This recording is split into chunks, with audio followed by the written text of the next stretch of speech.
Hello and welcome to the Saltcast. My name is Ryan Johnson, and guys, we got a great one today. Of course, we got Paul Johnson, a regular. Paul, welcome. Thank you, Ryan. It's glad to be here. I'm glad to be here. It's good to be here as well. But today, we have a special guest who's never been on before. We got Brad Oswald, and welcome, Brad. It's good to have you on for the first time. Yeah, I'm excited. Excited to be on the podcast with you guys. Oh, good. That was my next question: is how you feel. I'm glad you're excited. Don't. But grateful that you could be on with us today. Because Brad, maybe you can tell us a little bit. I'll let you kind of introduce yourself and what you do at the firm. But let me kind of do an introduction here. But this year, of 2022. We've been talking a lot about the year of enforcement, meaning states are going to be auditing a lot of businesses for their sales tax, and we've seen that, and we've seen the statistics where states are increasing their revenue from sales tax by 20% plus, and it's not just a handful of states. This is at least half. So things are going to get real. So Brad, I'll kind of let you introduce yourself, and then we'll get into the topic. Yeah, at the firm, I do a lot of refund work. I work on the projects team, identifying and helping clients with getting money back from the states. I do some taxability work and some other project work here and there, but my main focus here is working with clients, identifying refund opportunities, sales tax refunds, sales tax reverse audits, different firms within the, we'll call it different things. Depends on who you talk to, but ultimately Right. it's getting money back for companies. So that's what I do. Nice. And that's kind of a big part of our business, because it does. It is kind of one of our main services that people would need, because it, I don't know what the right word is, but just engrosses a lot of our core services, and it really meshes with sales tax return services, handling sales tax audits and things like that. But we, and Paul knows this, I think every podcast we cover an aspect of the three main questions, right, that a business should be asking themselves when it comes to sales tax compliance. And of course, that's determining your nexus. Got to do that. Second is you got to determine whether or not your product or service is taxable. And third, the method of how you complete those sales is also important, because that could determine whether or not you have some sales tax responsibility. What would you say, Brad and Paul, you guys have a lot of experience with refunds. What would be the three questions that a business should ask themselves to determine whether or not a refund review could be beneficial? Paul, do you want to go first, or? I was just gonna indicate that as businesses are more inclined to tax their goods and services now, just with Wayfair and Nexus being a huge thing, companies ought to consider what they're purchasing and why they're paying tax on it. At any point, you should ask yourself, should I be paying tax on the items that I'm purchasing? Or if I'm not paying tax, should I be self-assessing and remitting use tax? Just because the vendor I'm purchasing product from, and it could be anything, legit, for your business, anything that you're purchasing, if the company or the vendor that you're using to acquire or to obtain the goods is not charging you tax, that doesn't mean that tax is not due. Under audit, the state more likely is going to review those purchases for tax that was or was not charged. And so self-assessing and remitting use tax on those goods or services that you're purchasing is also valid to review. I like what Paul said there with regards to the state looking at purchases. More often than not, a state auditor, or if you're under sales tax audit, they're not going to identify refunds for you. And so I would also say if you're under audit, it's definitely a good opportunity and a good time to simultaneously do a refund review. Let's look at your purchases. Let's look at your fixed assets and the expenses and where you're spending a bulk of the money, and identify opportunities that maybe not are very direct or stand out when you're purchasing certain items from your vendors. So maybe the first question is, should I be paying sales tax on the items that I am purchasing?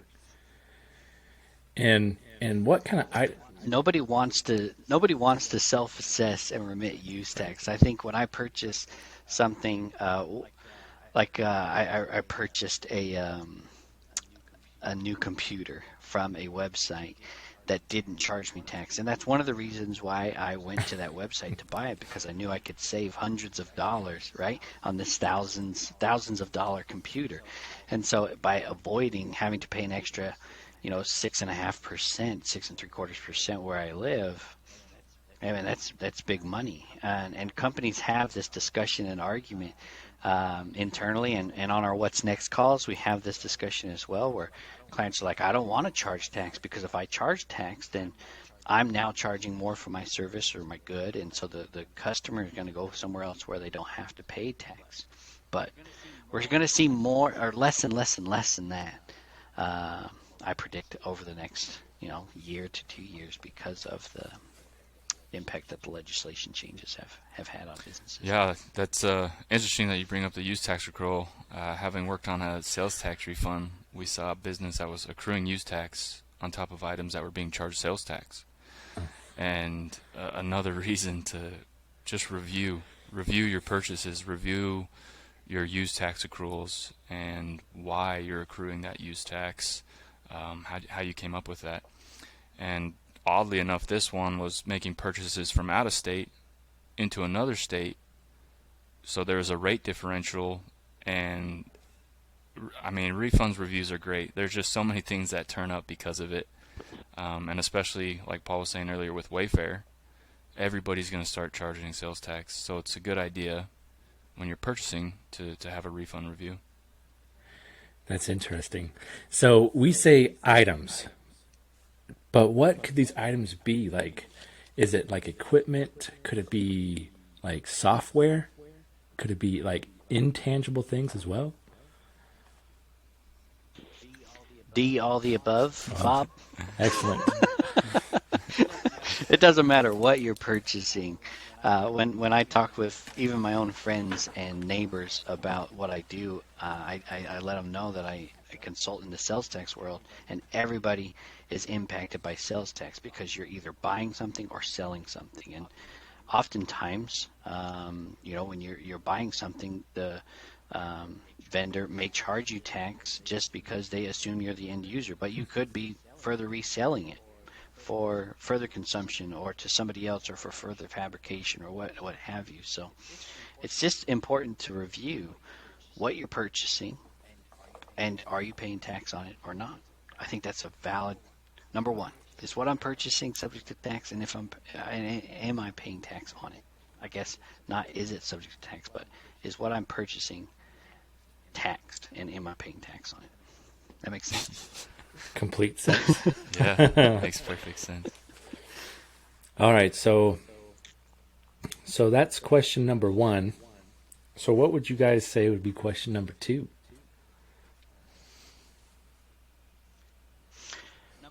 Number two that comes to mind that we talk about a lot is fixed asset acquisitions or fixed asset purchases. Still is on the purchase side, because that's where you're paying tax, and that's where you're going to get a refund of taxes on purchases. But specifically, we're talking about fixed assets that maybe you're depreciating over time. And are those fixed assets subject to tax? Yeah. So do I have any fixed assets that I'm paying tax on? And do I owe tax on those fixed assets? Yeah, I would echo that, and I would also add mergers and acquisitions. is a place where sales tax can be tricky. All states treat them differently, and it's a good idea to find some consulting, some professional consulting when it comes to purchasing a business. Are you purchasing the assets, going back to what Paul said on the fixed assets, or are you purchasing everything? But it's a good idea to look at it and really identify if sales tax should have been paid or not paid. Last year we saw a lot of M&A transactions. Companies just are just gobbling up other companies, and during that M&A transaction, due diligence is key. And in the due diligence, when I say due diligence, it's reviewing the company that you're either merging with or acquiring to see their taxability. But a key part of that should be the tax that you may or may not owe on the assets that you're acquiring. So some companies are going to self-assess or remit use tax on those assets. It could be that it's subject to a bulk sale exemption. It could be that it's not subject to tax because it's not the main line of, I mean, there are a lot of different areas and facets depending on the state where you are located, and where the assets are located, that it can be huge to skip over or to gloss over. Oh, we'll just pay tax on it. Should you? Yeah. So what would we call that question? I wrote down fixed assets, but what would be the question you would say, you would ask yourself? Are my fixed assets taxable? Or should I be paying taxes on my fixed assets? I think it's a tricky question, because if you're purchasing something, like we said in the very beginning, the number one question is what you're purchasing taxable? I don't want to just like say fixed assets and hone in on fixed assets, because there's other expenses and other items that can be subject to refund. I think it would be large purchases. Am I purchasing anything that I feel is high dollar, or begs the question, is this really subject to tax? And I think businesses can actually set a threshold for that. You know, as they acquire large items and spend whatever they come up with, $50, $100, $500, $1 million on fixed assets, on acquiring businesses, identifying large vendors within their company. Should I be paying tax on the goods or services that I'm buying? I think what I'm talking about it, I'm referring to it almost like two different purchases. You have your operating expenses, those that you just pay cash for, or you just, here's the credit card. Your operating expenses, and then you have your capital expenses. The capital expenses, typically you're not going to pay all of it right now and expense all of it. You're going to capitalize, you're going to depreciate it over long term. So you know, a lot of people capitalize their computers or different assets that they have inside of the company. It just depends on what it is and how much it costs. So to our earlier point, it doesn't matter what you're purchasing. Everything that you're purchasing, you should be reviewing for tax. Yeah. I would almost go back, Ryan, to audits. When you're being audited by the state, I think it's the best time to look at your documents and really get into the details of things, because it's going to help you not only find refund opportunity, but potentially lower your exposure, lower your liability if you have one. I think it ultimately helps a bit. It just cleans the business up. It makes it fine-tunes everything, the things that were overlooked because you've had turnover in your accounts payable department, or you've had a couple controllers over 5 or 6 years. It's good just to come in and fine-tune things and take a deeper dive into them. So maybe the third question could be, are you under audit? Because it could be, or you could also rephrase that to, in the last 3 or 4 years, depending on the state of statute of limitations, because refunds also follow, have I done a cursory review a detailed review of those purchases and of those controls that we have in place. Our AR team or the controller, whoever's reviewing those purchases or making those purchases, is there proper training and things involved to keep people up to speed on what they should be paying tax on and what they shouldn't be paying tax on.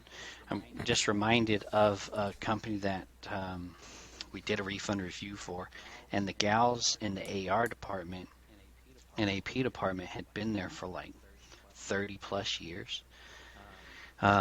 Two gals in specific, and when we did a refund review for them, or a reverse audit, whatever you want to call it, I refer to it as a refund review. When we did a refund review for them, we found that they were on top of it to a T, and it was just exquisite. I was mind blown of how well they were doing on the purchase side. They knew specifically what items shouldn't be taxed, what items should be taxed, and if it wasn't taxed, they knew that it was required to be self-assessed or remitted as use tax. So it was the one and only time, to be quite frank, where we had nothing but praise.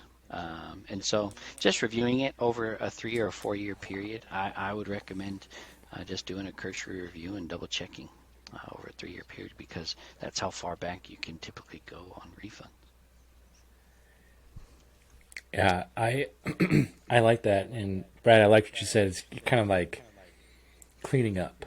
You're straightening everything out. You're bringing it all out in the open, and you're organizing it to make sure everything is being done correctly. And that's kind of what we want to do. It's like we want to bring you peace of mind that you are doing everything correctly. So if you're not under audit, then when you do go under audit, you have all your ducks in a row. And, the auditor is probably not going to find much. But this, I think, one thing we haven't covered was exemption certificates. But I could imagine that would have an effect too. But, I mean, you'd be looking at, making sure your exemption certificates are all in a row and stuff like that. But, I think about the people who get these reviews done, and they'd be like the hero. Even if they're not the ones doing it, it would be really nice to have someone, third party, come in, take a look, and give you some advice on how to move forward. That just, to me, makes sense. I think one of the biggest setbacks or holdups, barriers that companies, controllers, CFOs, VPs of finance will tell themselves is that they don't want somebody to come in and do a refund review because they view it as we're finding their faults. Right. Hey, we self-assessed remitted this use tax, or we've been paying this tax to this vendor, and we shouldn't have, and these guys found it.